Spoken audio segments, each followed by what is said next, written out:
Hai, penggemar sejarah. Siap-siap untuk menyelami salah satu babak paling dramatis dalam sejarah dunia, penaklukan epik Konstantinopel oleh Sultan Mehmed II pada tahun 1453. Konstantinopel yang sekarang dikenal sebagai Istanbul adalah ibu kota Kekaisaran Bizantium. Letaknya yang strategis antara Eropa dan Asia menjadikannya kota benteng selama berabad-abad, berkat tembok Theodosian yang megah. Namun pada abad ke-15, Kekaisaran Bizantium yang dulu perkasa telah melemah karena serangan terus-menerus dan perselisihan internal. Muncullah Sultan Mehmed III yang ambisius, juga dikenal sebagai Mehmed Sang Penakluk. Melihat peluang, ia mengincar kota legendaris ini. Nah, Mehmed II tidak hanya gegabah menyerang dengan pedang terhunus. Tidak, ia mempersiapkan pengepungan monumental ini dengan cermat.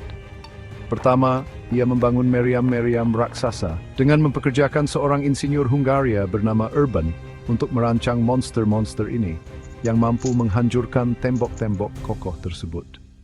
Selanjutnya, ia membangun benteng Rumeli Hisar di sisi Eropa Bosporus untuk memutus bantuan ke kota. Dan ia mengumpulkan pasukan yang diperkirakan berjumlah antara 30.000 hingga 100.000 tentara, termasuk pasukan elit Janissary. Serangan dimulai pada 6 April 1453. Pasukan Ottoman mengepung kota, membombardirnya tanpa henti.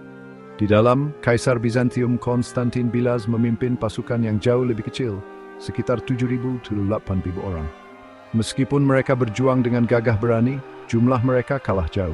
Di perairan, Bizantium dan sekutu Genoa mereka berhasil memblokade Tanduk Emas. Tetapi Mehmed II tidak gentar. Ia dengan cerdik mengangkut kapal-kapalnya melalui darat di atas kayu-kayu gelondongan yang diminyaki, melewati blokade dan mengepung kota dari semua sisi.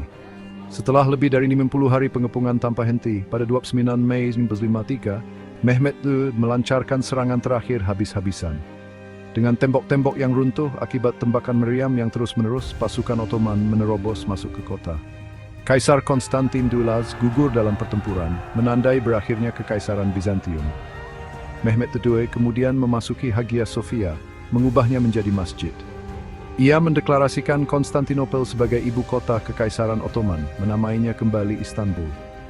Jatuhnya Konstantinopel memiliki dampak yang sangat besar, berakhirnya Kekaisaran Bizantium, Islamisasi kota, kebangkitan Kekaisaran Ottoman sebagai kekuatan utama, dan bahkan memicu eksplorasi Eropa karena negara-negara mencari rute perdagangan baru ke Asia. Penaklukan ini tetap menjadi salah satu prestasi militer terbesar dalam sejarah dan simbol kebangkitan dunia Islam di abad ke-15. Luar biasa, bukan? Jangan lupa untuk like, share, dan subscribe untuk konten sejarah yang lebih keren. Sampai jumpa lagi.